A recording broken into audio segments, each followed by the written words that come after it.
Ngugi wa Thiong'o gave us the wisdom on how to judge individuals' legacy in their pursuits. He was writing about Jomo Kenyatta, and he advised that we should put people in a trajectory, glorify their great achievements, and vilify their weaknesses. The fairness of this approach is apparent. You end up taking great lessons which are critical to the struggles we face, particularly the ideological and political ones. And those who buy the book, I urge you, to read the memo and adapt that strategy. Having been in public service myself, I see Martha making one great point in this book. The point is that in a position of political power, you always find spaces to act in the national interest, even if this is what you want to do. Public service has many spaces for undertaking tasks in the national interest, as well as standing up against what is not in the national interest. And you read about Martha's successes in the water ministry and the Ministry of Justice and Constitutional Affairs, and see how those spaces were used against great opposition.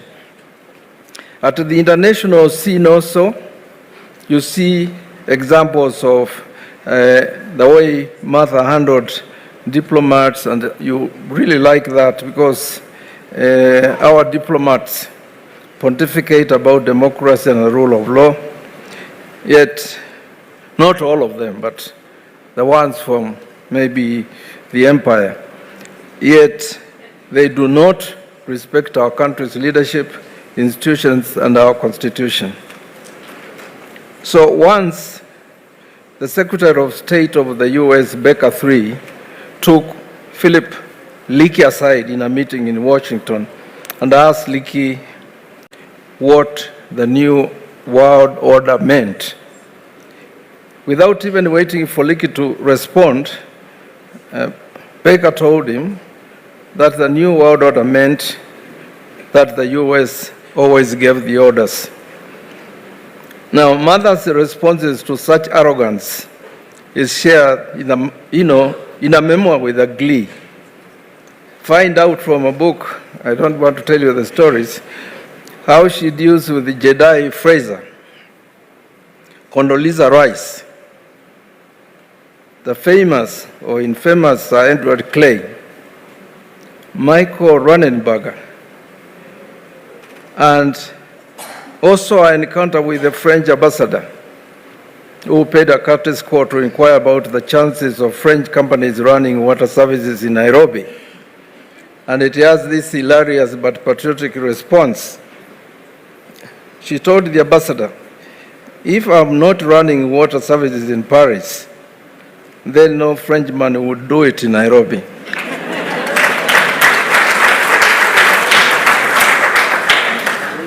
Our relationship, of course, with other ambassadors is also an example that you could still have solidarity with other diplomats from other countries.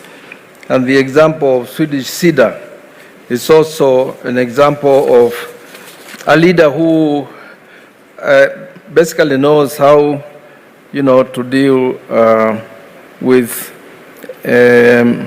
ambassadors and diplomats who can be difficult.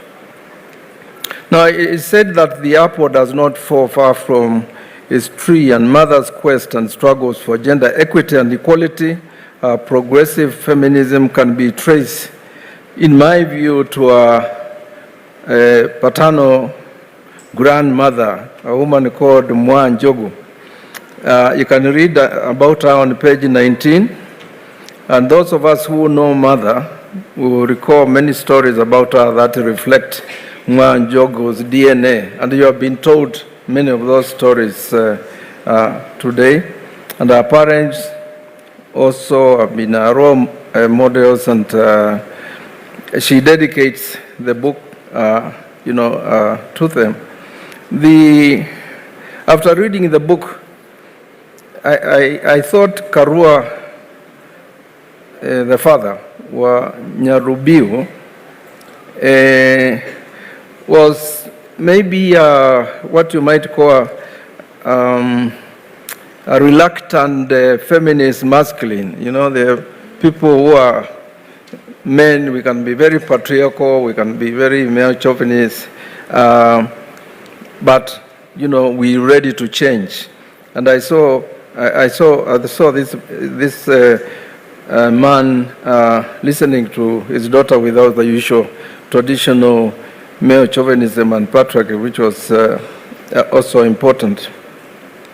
The memoir has a rich history of our constitution-making processes and its promulgation. Memoirs by politicians tend to hide or leave out a lot of detail that are in the grapevine.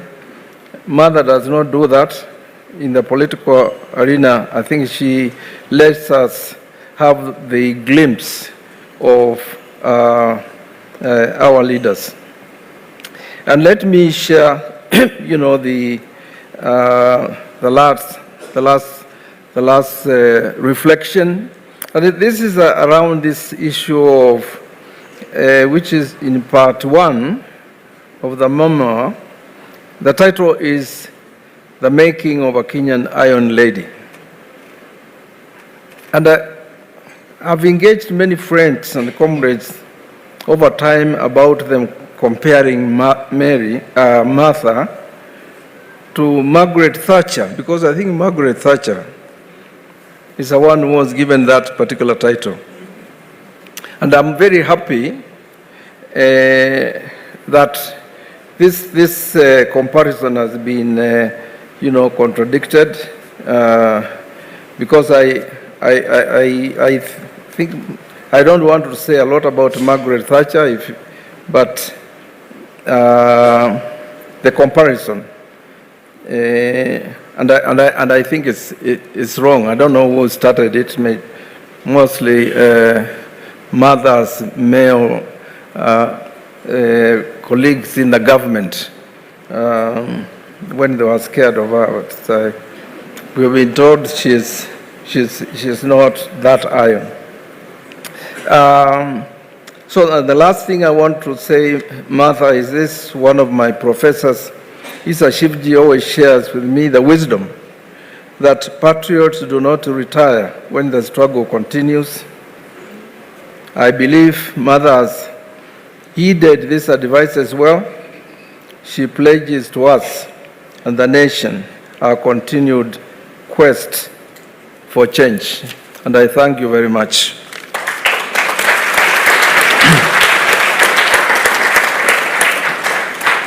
And thank you, my fellow teachers, also for coming.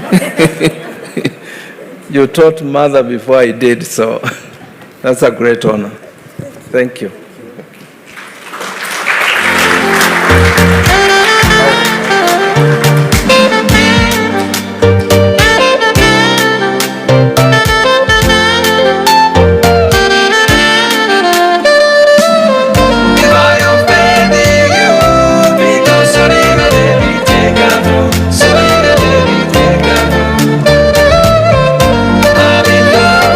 So, ladies and gentlemen, let's give another warm round of applause, please, to CJ Emeritus Professor Willy Mutunga.